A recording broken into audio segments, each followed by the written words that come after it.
Vainqueurs et vaincus se trouvent face à face. Un premier ordre du français, un dernier ordre de l'allemand. 400 soldats de la Wehrmacht déposent les armes. Les rues sont aussitôt peuplées d'une foule joyeuse qui se hâte vers les libérateurs.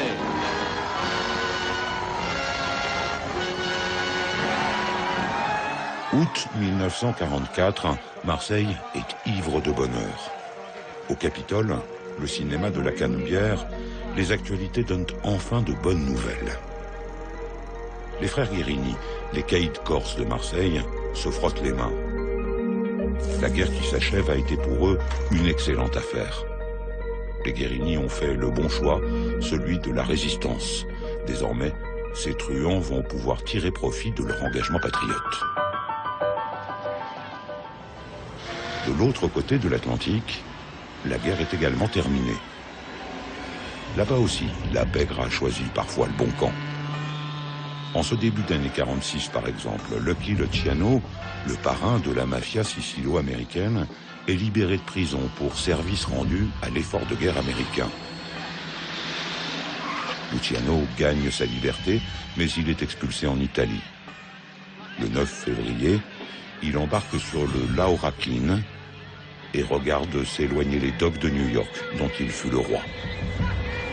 Le parrain est serein, il sait qu'il va pouvoir encaisser les dividendes des coups de main rendus aux vainqueurs du conflit. Comme les Guérini, les Corses de Marseille. Ceux-là sont faits pour s'entendre, ils ne se connaissent pas encore, mais ils vont très vite se trouver pour se payer sur la bête et mettre en place un gigantesque trafic international de drogue qui deviendra la French Connection. Voilà leur histoire.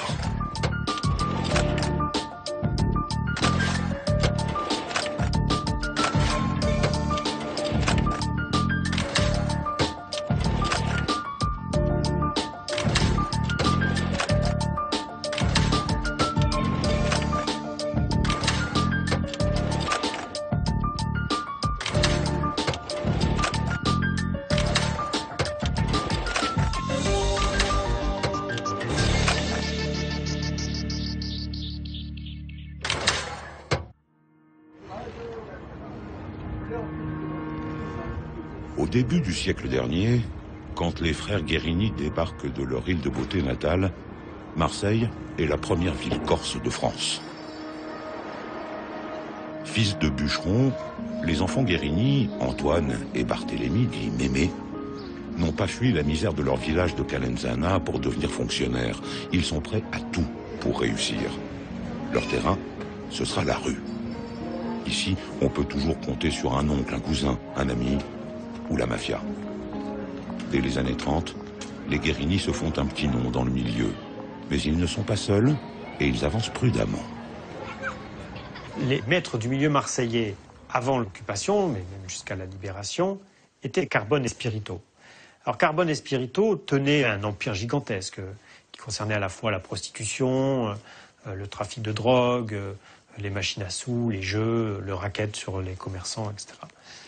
Ils avaient bien voulu faire une petite place aux Guérini. Un accord avait été passé entre les deux familles dans les années 30. Mais les Guérini étaient cantonnés un petit peu à la prostitution. Les Guérini, dans les années 30, c'est avoir quelques filles sur le trottoir, donc quelques mètres carrés de trottoir dans les rues du Panier et ailleurs. Et puis, quand on commence à avoir un peu d'argent grâce à ces filles, eh bien, on peut s'acheter un premier bar, et puis un deuxième, puis une boîte de nuit. Les Guérini ont leur petit domaine, à la fois géographique et criminel. Avec la bénédiction de Carbone et Spirito, le territoire des Guérini s'étend petit à petit jusqu'au quai de la Joliette, où les dockers et la CGT font la loi.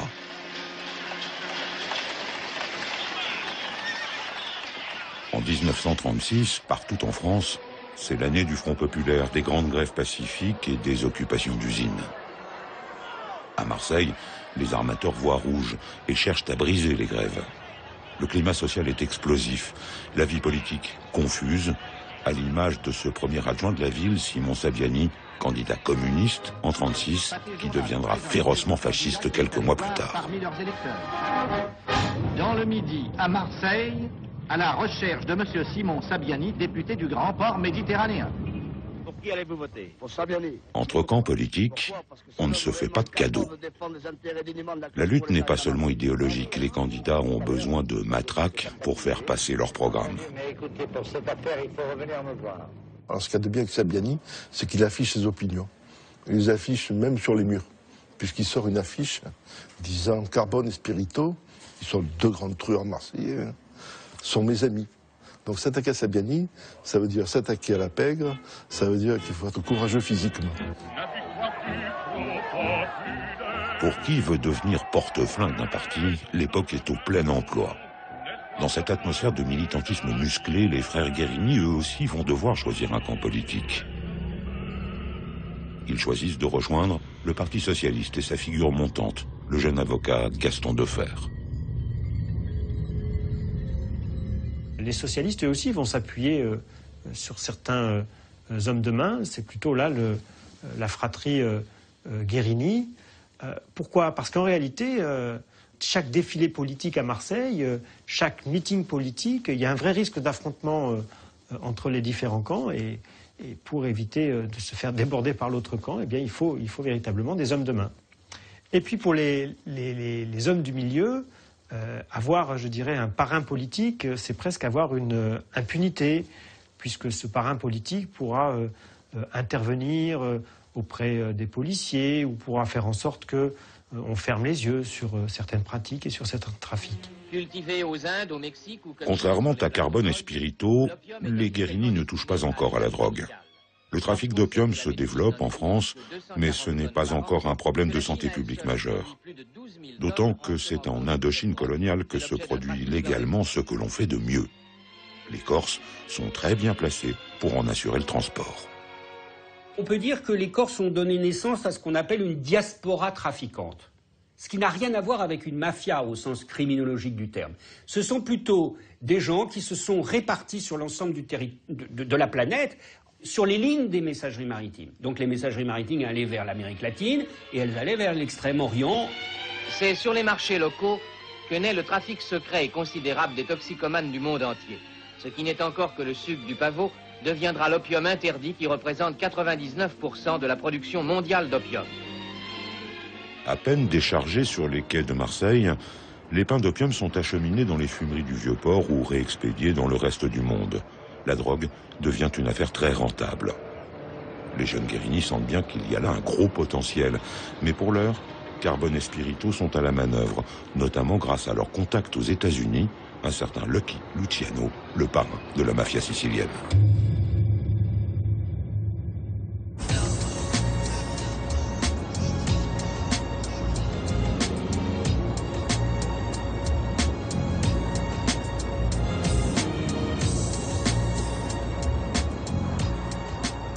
Dans les rues de New York, à la même époque, Lucky Luciano est déjà une légende. Au milieu des années 30, il est au fait de sa gloire, mène grand train et organise de somptueuses réceptions dans sa suite louée à l'année dans un célèbre palace de la 5e avenue, le Waldorf Astoria. Patron incontesté du milieu, Charles Lucky Luciano a tout juste 34 ans. 25 ans plus tôt, comme 1 million de ses compatriotes, le jeune Salvatore Lucania a fui avec ses parents la misère et les persécutions de sa Sicile natale. Il a 9 ans à peine lorsqu'il découvre la Statue de la Liberté et voit au loin Manhattan et ses rues, qu'il imagine pavées d'or. Enfin, il touche du doigt le rêve américain. Mais très vite, le jeune immigré sicilien se rend compte que le miracle économique n'est en réalité qu'une chimère. Quand il arrive aux États-Unis, Lucky Luciano arrive dans un pays de libéralisme sauvage, ce qu'on appelle le capitalisme sauvage de l'époque, c'est-à-dire où tout est possible. D'une certaine manière, tout est possible, à condition que vous ayez les bons appuis, que vous n'hésitiez pas à avoir des pratiques qui peuvent être douteuses du moment qu'elles sont impressionnantes, qu'elles font peur, que vous arriviez à corrompre les polices, etc. Donc, c'est l'ambiguïté du rêve américain très libéral. Il est un rêve qui est possible pour ceux qui ont, disons, des manières fortes. Salvatore Lucania fait ses armes dans les rues insalubres du Lower East Side. À 11 ans, il gagne ses premiers dollars avec le craps et le racket. À 18, il est arrêté pour deal d'héroïne. En 1925, en pleine prohibition, il n'a pas 30 ans, mais déjà un nom. Il se fait appeler Charles Lucky Luciano. Il apprend très vite et comprend aussi vite que les temps changent et qu'il faut donc que le milieu change lui aussi. Brisant un tabou, il s'associe à Meyer Lansky, le patron de la mafia juive. Il élimine ensuite les chefs des vieilles familles du crime organisé qui ne veulent pas entendre parler de trafic de drogue. Intelligent et sans scrupules, Luciano le réformateur réussit finalement à rassembler tous les clans mafieux des États-Unis. En 1931, il est l'unique patron du syndicat du crime.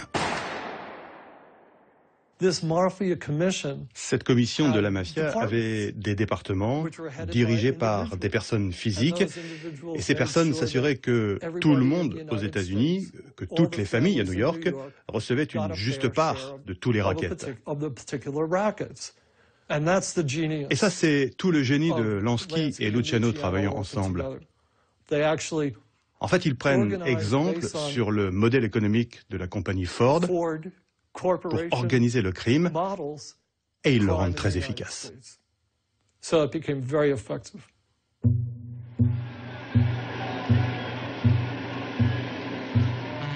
Les toutes premières familles que Luciano a ralliées à son syndicat sont les gangs irlandais et italiens qui dominent le port de New York, le plus actif du monde à cette époque. Le plus dangereux aussi, pour ceux qui ne respectent pas les règles. Le port de New York est la porte d'entrée de l'Amérique. Tout ce qui arrive à New York passe d'une façon ou d'une autre entre les mains de la mafia. Les activités du syndicat du crime sont donc florissantes.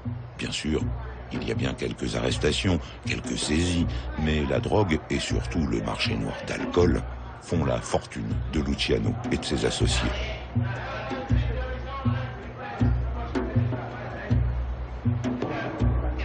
Jusqu'en 1933, année où Roosevelt met fin à la prohibition. Désormais au régime sec, Luciano et Lansky doivent trouver d'autres sources de revenus. Ils vont trouver l'inspiration de l'autre côté du golfe du Mexique, à Cuba.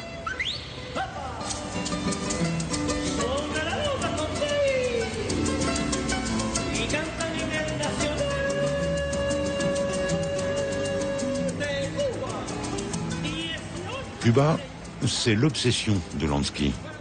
Il rêve de transformer l'île des Caraïbes en bordel de l'Amérique.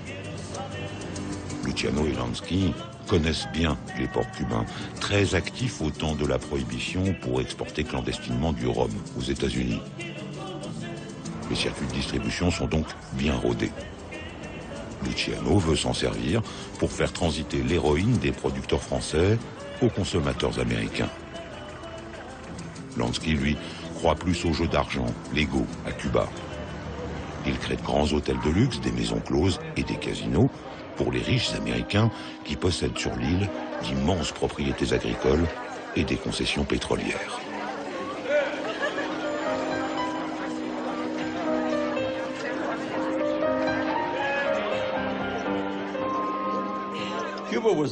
Cuba a toujours été une grande destination pour les mafieux.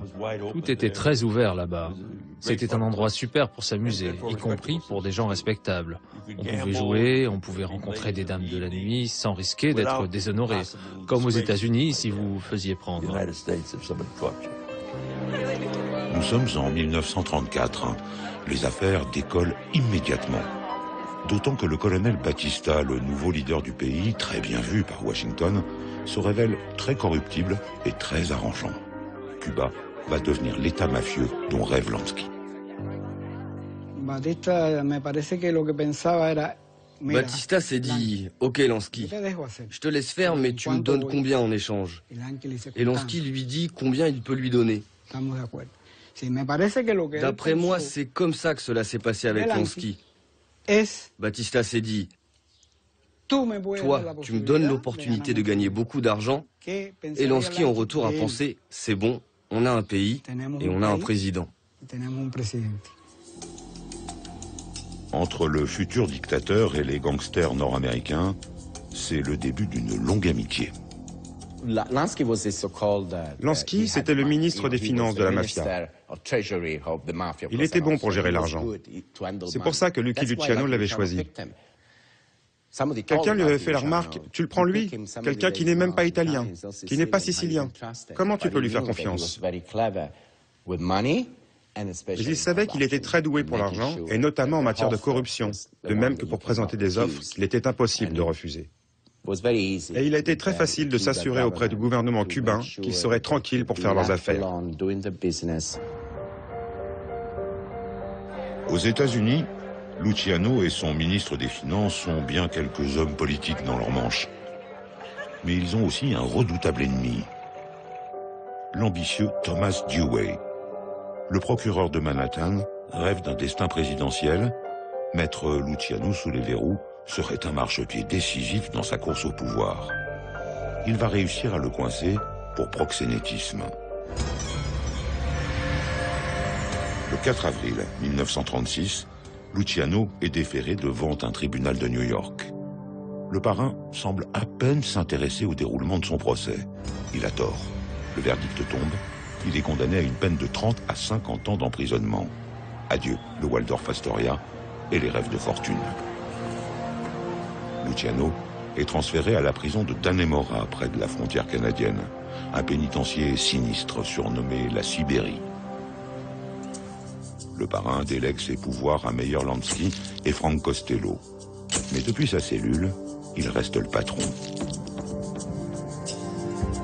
Le procureur Dewey, lui, savoure sa victoire. Il ne le sait pas encore, mais il n'en a pas fini avec Lucky Luciano.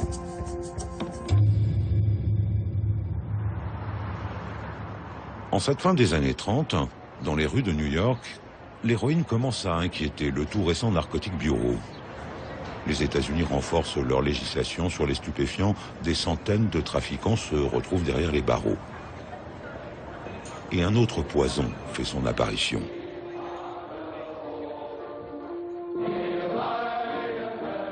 Les théories racistes et antisémites traversent l'Atlantique.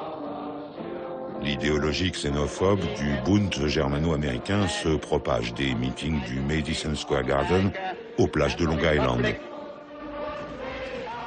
où les jeunes Américains adeptes du Troisième Reich paradent dans des camps d'été.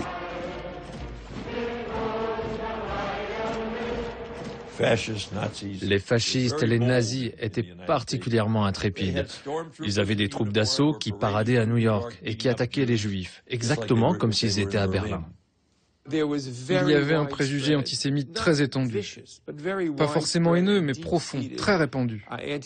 La grande majorité des Américains ne voulaient pas que leur pays accueille des réfugiés juifs. Sous la pression d'une opinion largement antisémite, le président Roosevelt renonce à accueillir 1 millier de juifs allemands qui fuient le régime nazi à bord du paquebot Saint-Louis. Au mois de juin 1939, le transatlantique est contraint de faire demi-tour et de retourner en Europe.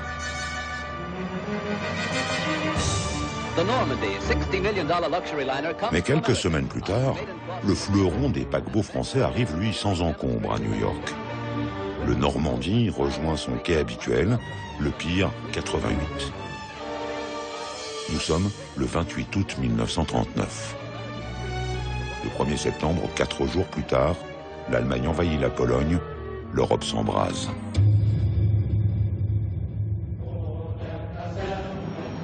Le 3 septembre 1939, la France et la Grande-Bretagne déclarent la guerre à l'Allemagne. Mai 1940, après 8 mois de face-à-face, la France est balayée en quelques semaines par les armées allemandes. Des millions de Français prennent le chemin de l'exode. Le 18 juin, le général de Gaulle lance son célèbre appel à la résistance. Très peu de Français l'entendront le jour même à la radio. À Marseille, Gaston Defferre et Mémé Guérini liront son appel à la résistance dans la presse locale le 19 juin, en une du Petit Provençal. Les Guérini et Gaston Defferre ont peut-être déjà quelques idées pour s'associer à ce combat. Chaque famille du milieu continue d'être fidèle à son protecteur. Sabiani incarne la collaboration au cours de la période, même une collaboration assez ultra. Et donc les Carbone et Spirito le suivent. Les Guerini, ayant servi d'agents électoraux au Parti socialiste avant la guerre, en réalité, vont se retrouver concernés par cette résistance socialiste. D'autant que l'une des idées de Gaston Defferre, c'est de ne pas laisser la résistance armée aux communistes. Et c'est pour ça qu'il va chercher à fonder des milices socialistes, des milices armées. Et évidemment, il va se servir des Guerini pour mener une action armée contre les Allemands. Marseille a beau être en zone non occupée, la ville n'est pas libre pour autant. Dès le mois de juin 40, les autorités de Vichy sont là. Et surtout, il y a les commissions d'armistice italiennes et allemandes qui espionnent tout et tout le monde. Elles répertorient les réseaux gaullistes, fichent les immigrés communistes, les juifs, la pègre internationale, et comprennent très vite que Marseille et la Côte d'Azur représentent un vrai danger, que les maigres troupes concédées à Vichy auront du mal à contenir. Dès septembre, les rapports des commissaires de la Wehrmacht sont sans équivoque. Marseille, Nice et Cannes sont les lieux où se rendent le plus de fugitifs juifs. Aujourd'hui, la Côte d'Azur française est considérée comme le centre le plus important de l'agitation hostile au gouvernement et favorable à l'Angleterre.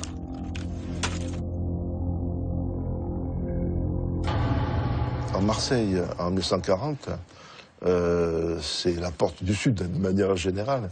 Mais là, ça l'est encore plus. C'est-à-dire, c'est le seul port dont on peut partir pour l'Afrique ou pour les Amériques. Puisque Marseille est le seul grand port, à ce moment-là, en zone libre. Ce qui fait que tous les gens qui ont été démêlés avec les nazis ou les fascistes vont se retrouver à Marseille. Dans l'ensemble, ça crée un terreau pour la résistance, puisque ces gens-là sont forcément anti-nazis, antifascistes. Cette population nuisible et menaçante déplaît évidemment fortement aux Allemands.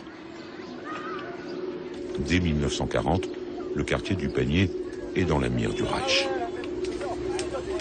Bien sûr, c'est un quartier qui est propice pour se planquer. Il y a des résistants qui peuvent aussi faire des réunions. Alors on a des récits de résistants qui tiennent des réunions dans des bordels. Bon, c'était relativement facile, quoi. Tous les échos qu'on a de l'image que les Allemands ont de Marseille, en gros c'est l'horreur. C'est tout ce qu'ils veulent détruire. Il y aura des textes qui diront c'est le chancre de l'Europe. Comme partout en France, les Marseillais sont partagés. Maréchalistes et résistants se côtoient dans les boîtes de nuit et les bars de la pègre. On s'en canaille encore. Histoire de célébrer l'armistice ou d'oublier la honte de la reddition de la France, désormais hors jeu pour le reste du monde. December 29th, 1940, the White House, Washington, D.C. And now, ladies and gentlemen, the President of the United States. We must be the great awesome of the moment for the great material support. Du fond de sa cellule, Luciano écoute l'adresse de Franklin Roosevelt à la nation. Les États-Unis ne veulent pas entrer en guerre. Ils vont se contenter de soutenir les Britanniques. Mais même cela, ils vont le payer.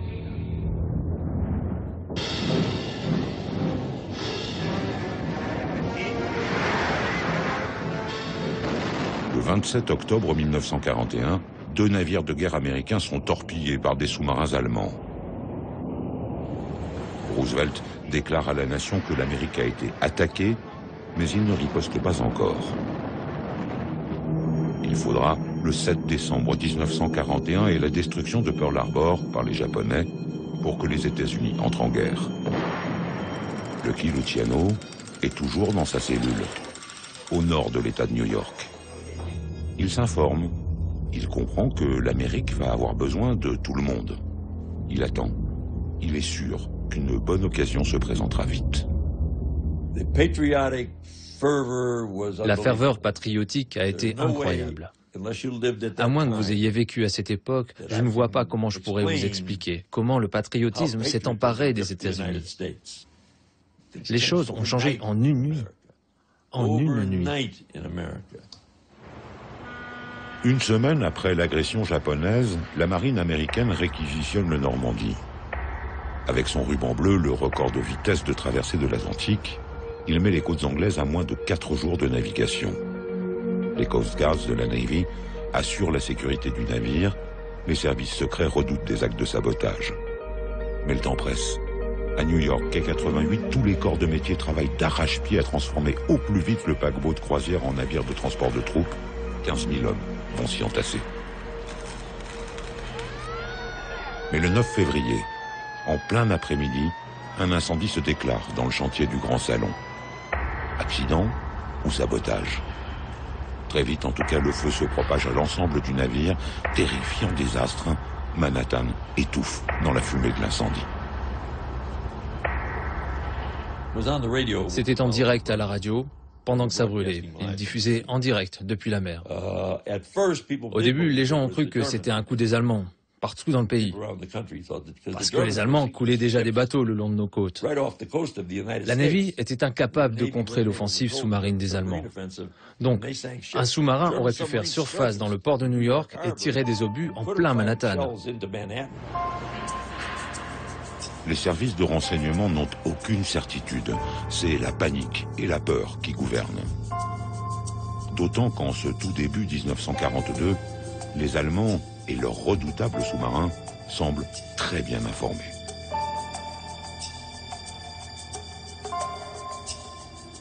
Février 42.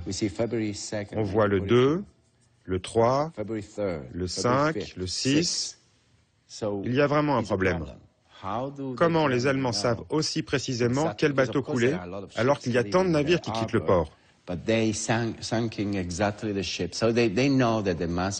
On commence à comprendre qu'il doit y avoir du travail de renseignement, des espions dans le port,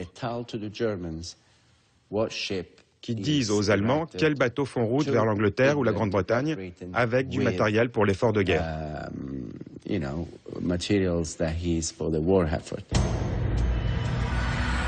Au pénitencier de Dannemora, Luciano constate que le poisson est enfin ferré. Il sent qu'on ne va pas tarder à lui demander de remettre de l'ordre sur les quais. Les services secrets deviennent paranoïaques, l'ennemi intérieur et les espions seraient partout.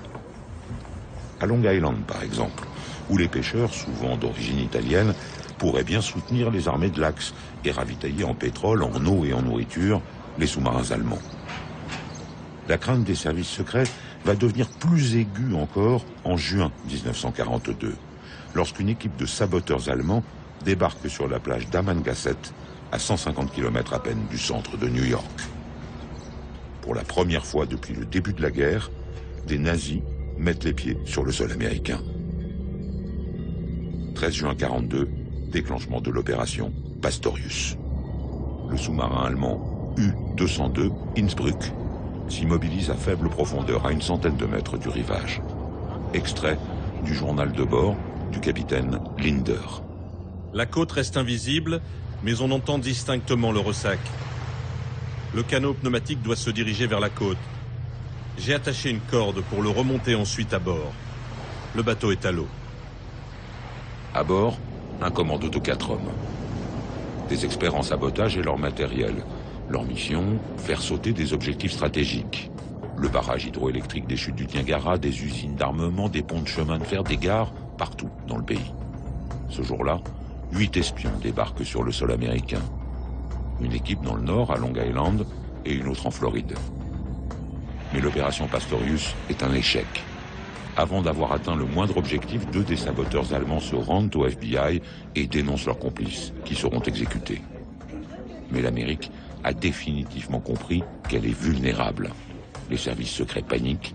Il faut sécuriser les côtes et avant tout la porte d'entrée de l'Amérique, le port de New York. Et ça, à n'importe quel prix.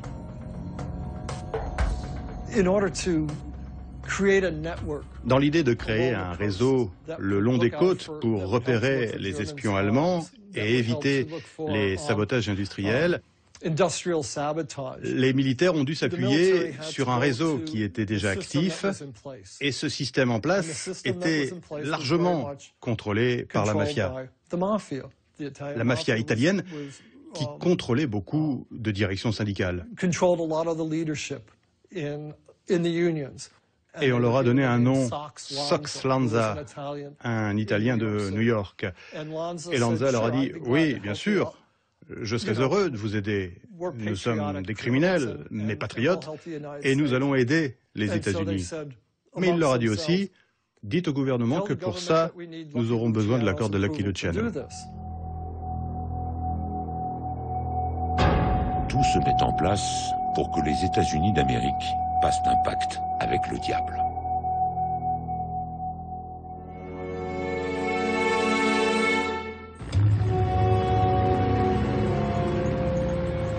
Le 11 novembre 1942, les armées allemandes et italiennes franchissent la zone de démarcation qui coupe la France en deux et entrent en zone libre. L'ordre a été donné de Berlin en représailles au débarquement allié en Afrique du Nord.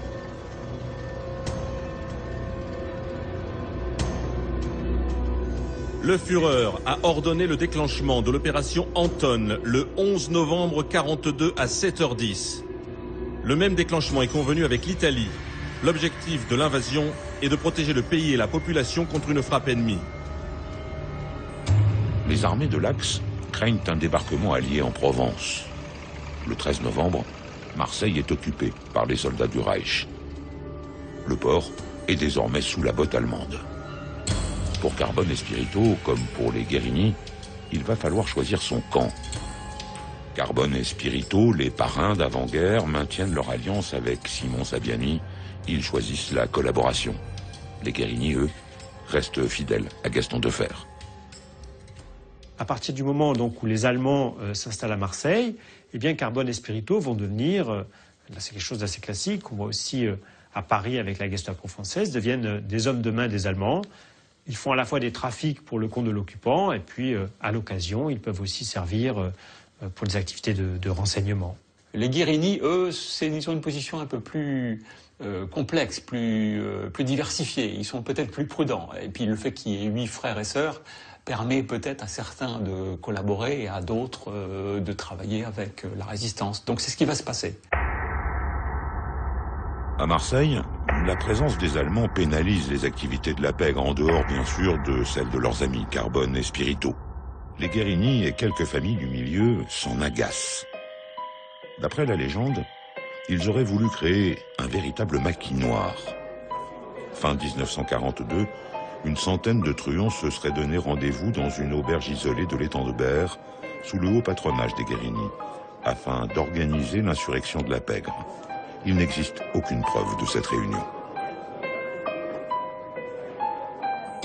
Mais à partir du mois de novembre 1942, la résistance déclenche ses premières opérations à Marseille, avec le soutien tacite de la pègre, voire plus. Les mouvements de résistance qui vont se créer sont des mouvements clandestins. Quand on est clandestin, on va faire des activités forcément illégales. On peut faire du trafic d'or, fausse monnaie, trafic de faux papiers, faire sortir des gens clandestinement. Donc à qui on s'adresse dans ces cas-là? On s'adresse à la pègre. Forcément celle qui est mieux placée, qui a l'habitude à ce moment-là. Au cours des semaines qui suivent l'installation des Allemands à Marseille, on a quasiment chaque semaine un attentat. Alors un attentat qui va viser par exemple un restaurant ou un hôtel fréquenté par les Allemands. Certaines bombes également explosent dans des maisons closes fréquentées par les Allemands. En prévision d'un débarquement allié qu'ils imaginent imminent et en dépit des actions menées par les résistants et les voyous, les Allemands poursuivent la construction d'un mur de la Méditerranée. Les pièces d'artillerie sont pointées vers le large, mais la Wehrmacht redoute également les foyers d'agitation sur ses arrières, notamment dans le quartier du Panier. La situation inquiète jusqu'aux plus hauts dignitaires du Troisième Reich. Le chancelier Hitler en personne se dit préoccupé. Il somme Karl Oberg, le chef de la Gestapo en France, de faire le ménage dans la cité phocéenne. Le 3 janvier, l'hôtel Splendide accueille une réunion de l'état-major allemand à Marseille. Hélène Tesch, une résistante des francs-tireurs partisans, dissimule des explosifs dans un landau. Arrivée sous les fenêtres de la salle de réunion, elle les jette. L'attentat fera 2 morts.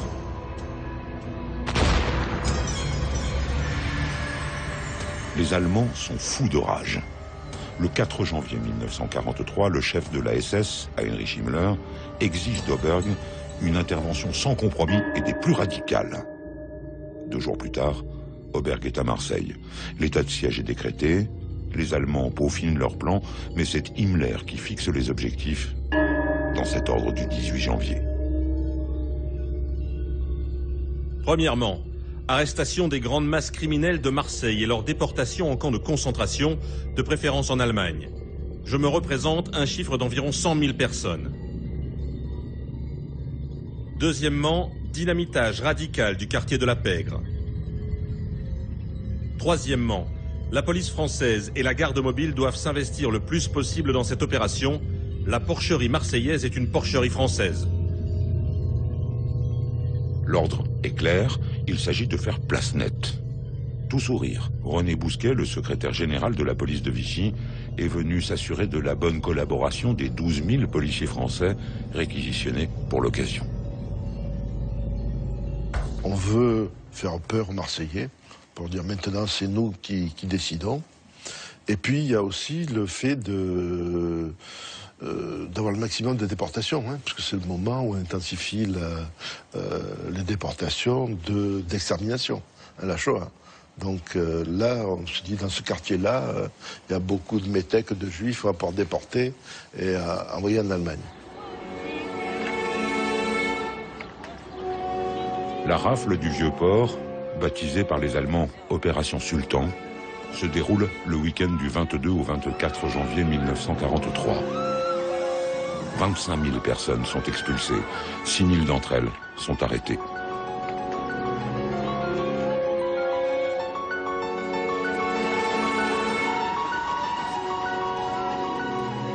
René Bousquet va proposer d'élargir le périmètre des rafles. C'est en disant les indésirables, il n'y en a pas uniquement dans ce quartier-là, il y en a dans l'ensemble de la ville. Ce qui fait qu'on voit très bien dans les communiqués de presse, hein, en disant, voilà, ce sont les autorités françaises qui raflent. Ce sont les Allemands qui détruisent. Au total, à Marseille, la police française va déporter 1642 juifs. 782 d'entre eux seront exterminés dans le camp polonais de Sobibor. Très peu reviendront des autres camps. Le 1er février 1943, les soldats allemands du génie placent des explosifs.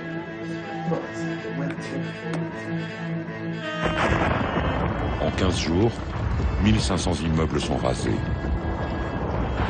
Mi-février, le quartier du Vieux-Port n'est plus qu'un immense tas de ruines. Alliés de la Gestapo, Carbone et Spirito participent aux rafles et dénoncent les réfractaires au STO, le service du travail obligatoire. Pour les gangsters collabos, la période de l'occupation est un âge d'or. Les Guérini, eux, sont arrêtés par la police vichiste. Mais dans ce rapport de la préfecture des Bouches-du-Rhône, Mémé est simplement décrit comme un souteneur notoire, un indésirable, pas un résistant. Il échappe donc au pire. Le 8 février 1943, Mémé et ses frères sont assignés à résidence dans leur village corse de Calenzana.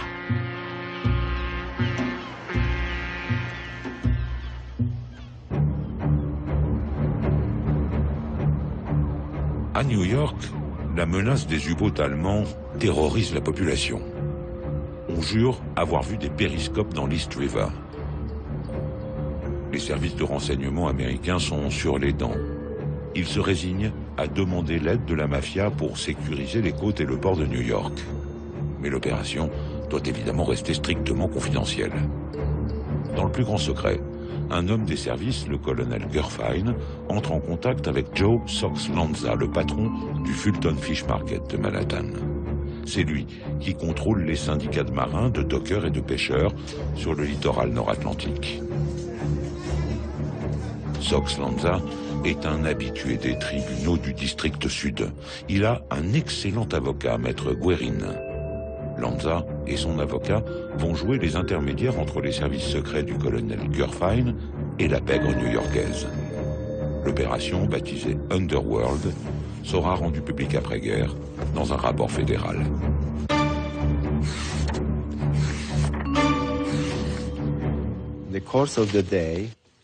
Dans le courant de la journée, Maître Goering et le colonel Garfein ont organisé une rencontre avec Lanza à 11h30 à l'angle de la 103e rue et de Broadway. Très peu de temps après, le colonel Garfein est arrivé en taxi. Il a ouvert la porte et leur a fait signe de monter. Ils sont repartis vers la 135e rue et Riverside Park. Et ils ont tenu une conférence sur un banc du parc qui a duré de 45 minutes à 1 heure.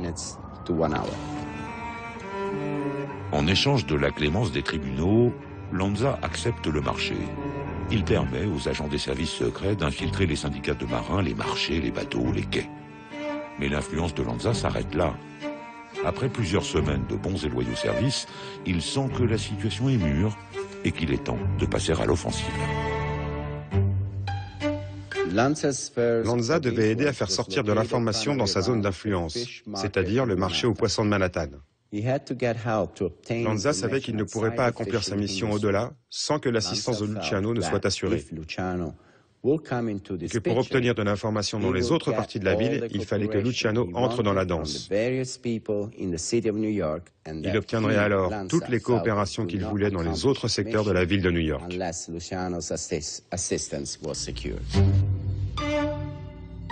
Le message est clair, c'est désormais avec Luciano en personne qu'il faut négocier. Le gouvernement, d'après cette enquête, admet qu'il est à la recherche d'une relation de travail avec le monde souterrain, l'underworld comme il disait, et qu'ils avaient besoin de Lucky Luciano. En prison, il était toujours considéré comme le patron de la mafia de New York. Ils ont bien compris que depuis sa cellule, Luciano contrôlait toujours l'underworld. D'un autre côté, Lucky Luciano avait grand intérêt à se mettre à leur disposition. Il voulait évidemment gagner sa liberté. Il était en prison et il voulait en sortir. Luciano a encore plus de 40 ans de prison à faire, il est loin d'être libre. Mais le 12 mai 1942, il quitte le pénitencier de Dannemora pour une prison plus proche de New York. Il ne sait pas encore que le gouvernement a besoin de son aide. C'est son ami Meyer Lansky qui va le lui révéler quelques jours plus tard, lorsqu'il lui rendra visite pour la toute première fois au pénitencier de Great Meadow.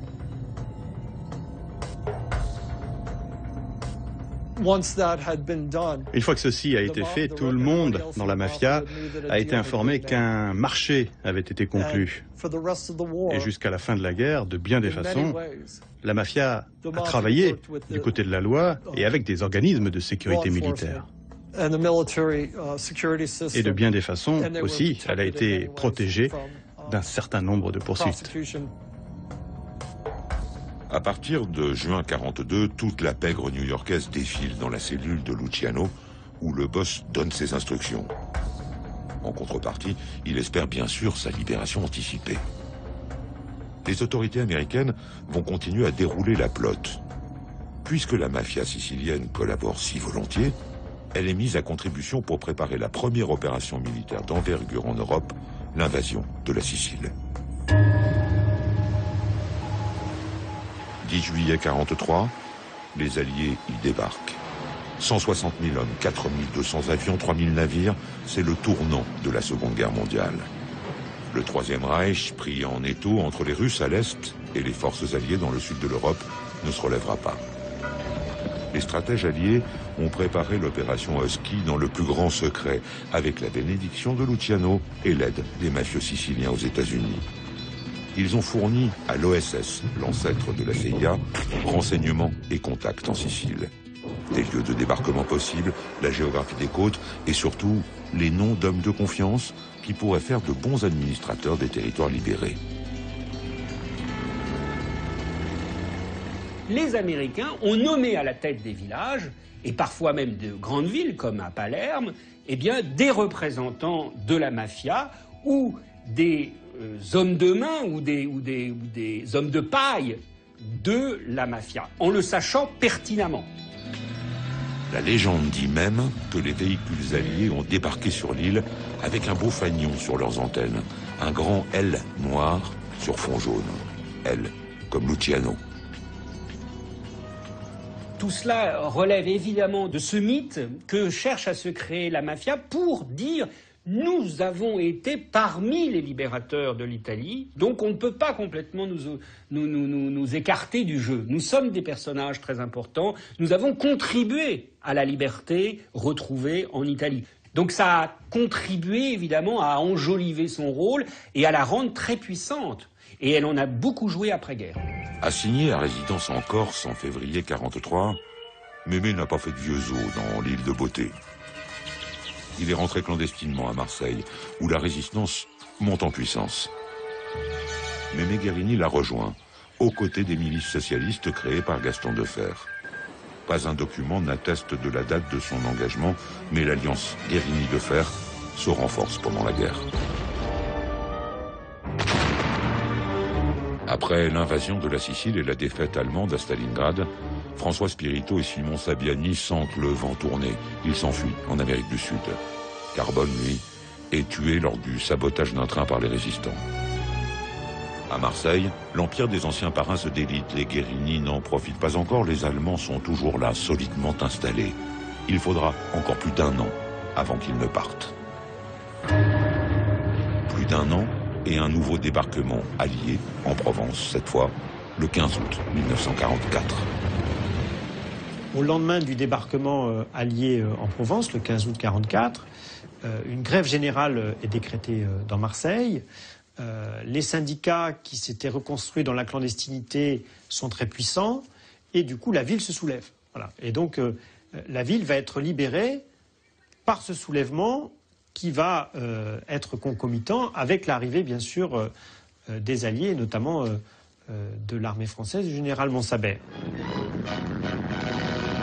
Le général de Montsabert reconnaît au passage ceux qui ont vécu à ses côtés d'autres heures glorieuses.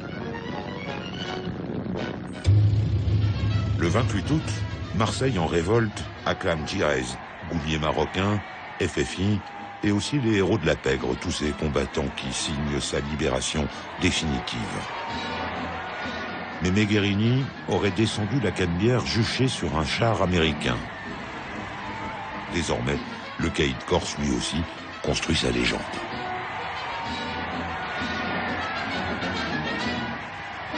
Il y a des activités de résistance qui sont certaines.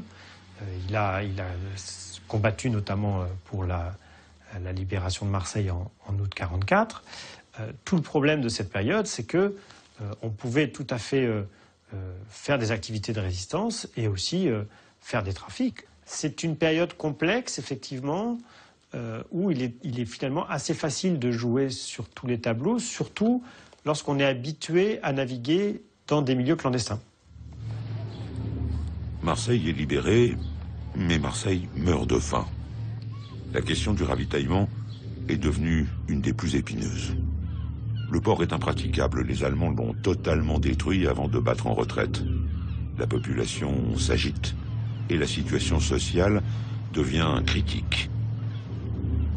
La période de la libération est une période d'incertitude totale, puisqu'on ne sait pas vers quel pouvoir va déboucher la fin de l'occupation allemande. Et là, il y a une vraie concurrence, notamment entre communistes et socialistes à Marseille, pour savoir qui va s'imposer, qui va l'emporter.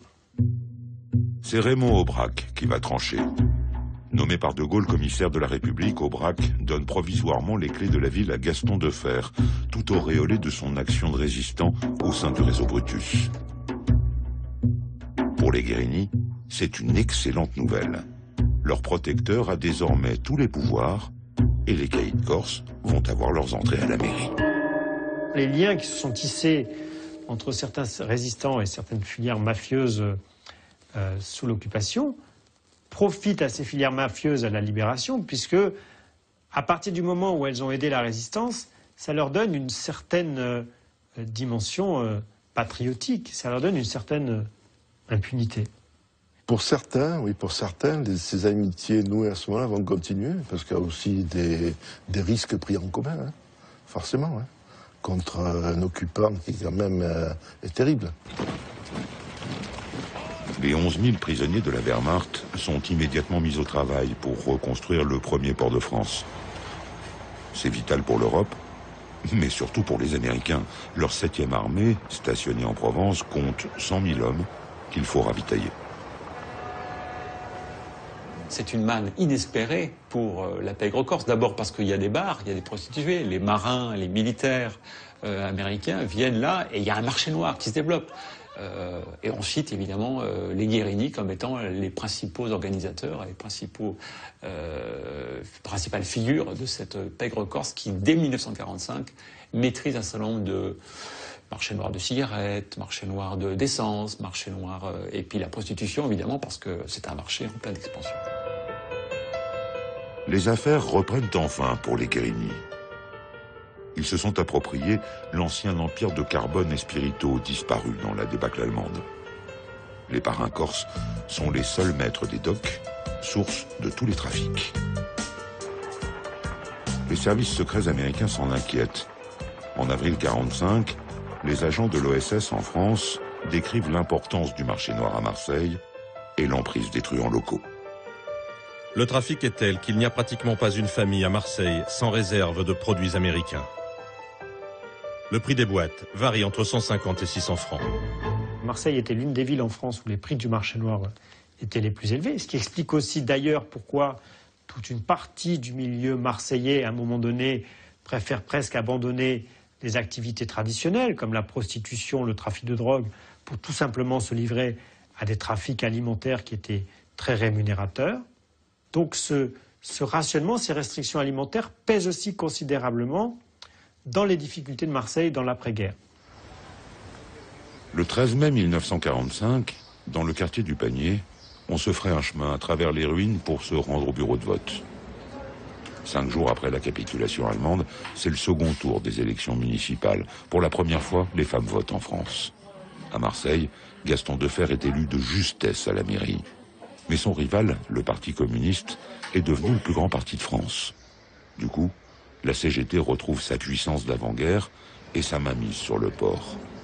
Defferre n'a pas les coups des franches et ça se complique pour les Guérini. Début 1946, le gouvernement américain honore ses engagements. La justice est sommée de libérer Lucky Luciano. Thomas Dewey, devenu gouverneur, est furieux. Mais il n'a pas dit son dernier mot. La loi prévoit l'expulsion des délinquants étrangers au terme de leur peine et Luciano n'a jamais demandé la citoyenneté américaine. Dewey va se faire un malin plaisir d'appliquer la loi. Luciano sera bien libéré, mais il est banni à jamais des États-Unis. Le parrain est expulsé le 9 février 1946, direction l'Italie. Il a le sentiment d'être traité comme un vulgaire indésirable, lui qui se considère plutôt comme un héros de l'Amérique. Son retour en Italie, il l'a au départ extrêmement mal vécu. Faut bien comprendre qu'à l'époque, en plus, l'Italie est un pays à genoux. On est dans l'immédiate après-guerre. Il n'y a pas énormément de demandes en ce qui concerne notamment la drogue. Donc il est très mécontent. Et là, il se dit qu'il va essayer de remonter toute une filière de trafic de drogue. Mais c'est très compliqué. Et il n'aura jamais la possibilité de mettre en place ce qu'il avait réussi aux États-Unis, c'est-à-dire à constituer une véritable structure mafieuse globale, si vous voulez. Depuis l'Italie, Luciano reste en contact avec ses complices restés aux États-Unis.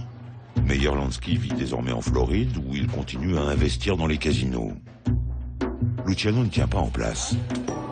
Il ne veut plus retourner en Amérique, mais rien ne l'empêche de piloter son empire depuis l'étranger. En décembre 1946, il s'envole à bord d'un Constellation et retourne à Cuba. Il va retrouver son ministre des Finances, avec lequel il a de grands projets. Pendant le voyage, Luciano peaufine son plan. Il a convoqué tout son état-major dans le somptueux hôtel national à La Havane. Lansky est aux anges, son rêve cubain prend de l'ampleur. Lansky avait déjà développé Cuba avant la guerre. Pendant la guerre, ils n'ont rien pu faire, à cause des restrictions sur les voyages. Mais ensuite, il en fait un endroit lucratif pour le crime organisé, pour la mafia. Et Luciano décide de s'en servir comme base. C'était très facile. Les choses arrivaient ici par le port. Ils n'avaient de compte à rendre à personne. Le port leur appartenait. La drogue arrivait, ils allaient la chercher et ils la renvoyaient. Il n'y avait aucun problème. Tout était contrôlé, vous comprenez? Non, ils étaient protégés. Ils n'avaient rien à craindre parce qu'ils étaient protégés par la plus haute figure, le président ou le tyran. Le tyran disait qu'il fallait les protéger et il disait au chef de la police, ces gens sont intouchables. Du 22 au 26 décembre 1946, les 2 derniers étages de l'Hôtel National sont interdits au public. Une vingtaine de mafieux débarquent des 4 coins des États-Unis. La presse baptise cette réunion le Congrès de la Havane. À huis clos, les gangsters américains se partagent le gâteau cubain et définissent un nouvel objectif. Ce sera l'héroïne. À ce sommet auquel ont assisté Vito Genovese et Trafficante, Frank Sinatra se chargeant de la partie détente, toute la commission de la mafia mise en place dans les années 30 a été reconstituée. Les franchises sur les narcotiques ont été partagées et il a été bien noté que Santo Trafficante de Tampa, en Floride, serait habilité à gérer les casinos à la Havane et qu'il serait en charge du trafic d'héroïne depuis Cuba vers la Floride. À la Havane, en 1947, ce genre d'arrangement a été fait à travers tout le pays à la plus grande satisfaction de tous, de façon à ce qu'il n'y ait pas d'affrontements internes à la mafia. C'est un moment très important. Le résultat ne se fait pas attendre. Début 47, aux États-Unis, les enquêteurs du Narcotic Bureau saisissent une livraison d'héroïne venue d'Europe via Cuba pour une valeur de 250 000 $. C'est la première de cette importance. Pour les autorités américaines, qui n'ont plus de tête morale vis-à-vis de Luciano et qui le filent dans tous ses déplacements, pas de doute, c'est lui qui a monté le coup. Cette fois-ci, son ami le dictateur Batista lui-même ne pourra rien face à la pression des États-Unis. Sous la menace d'un embargo tant que Luciano demeurera à Cuba, il le fait arrêter. 1 an, presque jour pour jour après avoir quitté New York, Luciano est une nouvelle fois expulsé en Italie.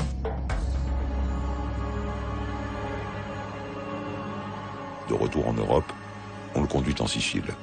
C'est de sa terre natale qu'il lui faudra organiser l'acheminement de l'héroïne vers l'Amérique, via notamment l'île de Cuba. Mais il doit trouver des fournisseurs sérieux pour alimenter sa filière, et pour cela, il sait depuis des années que le choix n'est pas infini. Ceux qui sont vraiment les plus puissants dans le trafic de drogue, ce sont les Corses. Ces Corses sont devenus les véritables spécialistes du trafic de l'opium, et surtout de transformation de l'opium en morphine base et surtout de la morphine base en héroïne 4 qui est considérée comme la plus sophistiquée, la meilleure. Bien. Et ça, les mafieux siciliens à l'époque sont incapables de le faire. Donc à ce moment-là, Luciano, pour des raisons purement instrumentales, décide de passer des accords avec les Corses. Et il y a une sorte de joint venture entre les organisations corses et l'organisation de Lucky Luciano. À Marseille, les GIs en goguette semblent avoir déjà oublié les années de guerre contre le nazisme. Mais aux yeux de leurs supérieurs, une autre idéologie menace le monde occidental, le communisme. Or, le port de Marseille doit servir de tête de pont au grand plan américain de reconstruction de l'Europe, le plan Marshall, un plan que rejette Staline et le Parti communiste français, très puissant après-guerre, notamment à Marseille. Dès 1947, des agents de renseignement américains s'installent en Provence pour assurer la bonne marche du plan Marshall. Désormais, Marseille-la-Rouge est sous haute surveillance. La guerre froide a commencé. Marseille devient un enjeu très important pour les Américains, pour la CIA. Il faut empêcher une mainmise communiste sur le port de Marseille. Et pour ça, ils vont s'appuyer sur un personnage qui s'appelle Ferry Pisani à Marseille, qui est un syndicaliste anticommuniste. Ils vont aider la naissance de son syndicat de dockers, Force ouvrière. Et puis ils vont s'appuyer aussi sur la pègre corse qui tient à Marseille, puisque Ferry Pisani est un Corse et il connaît bien les gens de la pègre. Et donc les Guérini vont donner des coups de main pour dégager la CGT, pour casser les grèves, etc. L'homme que les Américains ont choisi pour mener la lutte anticommuniste en Europe s'appelle Irving Brown. Officiellement, c'est le représentant de l'AFL-CIO, un grand syndicat américain. En sous-main, c'est un agent de la CIA. Pour contrer la CGT, l'argent américain coule à flot. Il va financer la création de forces ouvrières pour briser l'influence de la CGT sur les quais du port. En novembre 1947, la France est secouée par une vague de grève. À Marseille, l'arrestation de militants de la CGT provoque de graves incidents. Les désordres qui ont eu Marseille pour théâtre ont surtout revêtu un caractère de gravité parce que le sang a coulé. Il y a eu mort d'hommes dans un décor de saccage et de violence, les manifestants ayant tourné leur colère contre un certain nombre d'établissements de luxe et de plaisir. C'est au cours des attaques effectuées sur l'une de ces boîtes de nuit que le jeune Voulant fut tué d'un coup de feu. Attaqués sur leur territoire, les truands ripostent. Mémé Guérini est accusé du meurtre. Mais tous les témoins vont se rétracter. Il n'y aura jamais de procès. Ça crée tout de suite un émoi considérable dans la ville. On accuse la pègre corse d'être à la solde du pouvoir. Les communistes s'en prennent au gouvernement et à l'Assemblée nationale. On prend à partie Gaston Defferre, député de Marseille, en lui disant « Vous êtes le complice des Guérini, vous les connaissez si bien et ce sont vos hommes de main ». Et dans un accent de mensonge incroyable, Gaston Defferre dit à la tribune de l'Assemblée nationale « Mais moi, les Guérini, je ne les connais pas, je serais incapable de les reconnaître dans la rue ». C'est évidemment un mensonge terrible. Lâchés publiquement, les Guérini vont se rapprocher d'autres protecteurs. Pierre Ferry-Pisani, le patron de Force ouvrière, et Irving Brown, l'agent de la CIA. Pour la pègre corse, l'horizon est clair, des quais de Marseille au dock de New York.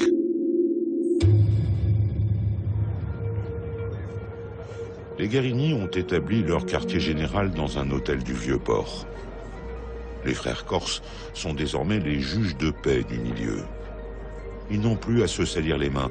La diaspora corse, répartie sur toute la planète, assure la production, le transport et la distribution de l'héroïne en direction notamment des États-Unis. C'est le début de la French Connection. Dans les années 50, à Marseille, la CIA n'a qu'une obsession, la lutte contre les communistes. Tout comme la police française, elle ferme les yeux sur tous les trafics. L'héroïne peut inonder l'Amérique. Mais Washington s'inquiète et le Narcotic Bureau décide d'envoyer un agent enquêter en Sicile et à Marseille. Charles Siragusa va très vite comprendre ce qui se joue dans le grand port méditerranéen. Il y a plus de trafiquants par mètre carré et par habitant à Marseille que n'importe où en France. Presque tous les trafiquants corses ont démarré comme simples matelots. Ils ont trafiqué l'opium, la morphine base et l'héroïne de Beyrouth et d'Indochine jusqu'à Marseille. Ils ont des bons réseaux internationaux. Les Corses de Marseille et de Paris fournissent les Corses de New York par l'intermédiaire des marins corses. Pour eux, tout est lié. C'est vraiment la filière corse. Siragusa réalise que tout est en place pour que le trafic prenne des dimensions industrielles.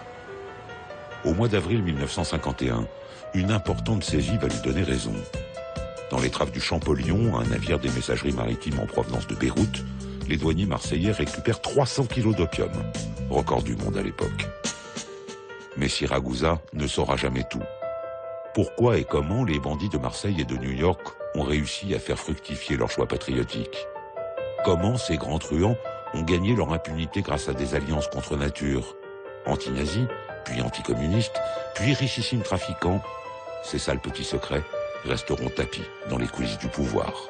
Je ne sais pas si on peut dire que le gouvernement a eu l'intention de défendre les intérêts des trafiquants de drogue, mais en demandant l'aide de la mafia corse et sicilienne contre les communistes, ils les ont certainement aidés à travailler ensemble. Personne ne sait si les parrains corses et leurs cousins siciliens se sont jamais rencontrés. Mais ce qui est sûr, c'est que leurs petites mains se sont longuement fréquentées. La French Connection va fonctionner pendant 20 ans. Les laboratoires clandestins de Marseille livreront 80% de l'héroïne injectée dans les veines américaines.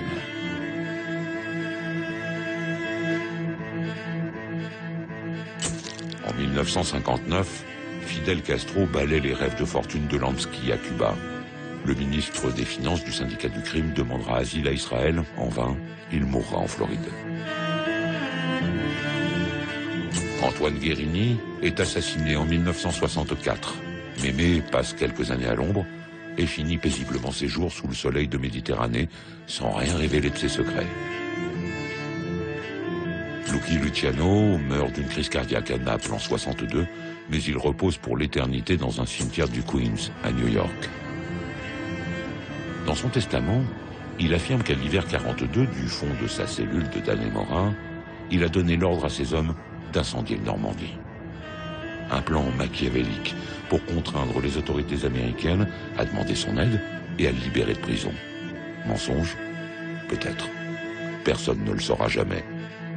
Mais ce qui est sûr, c'est que ce diable de Sicilien aurait bien été capable de tout prévoir.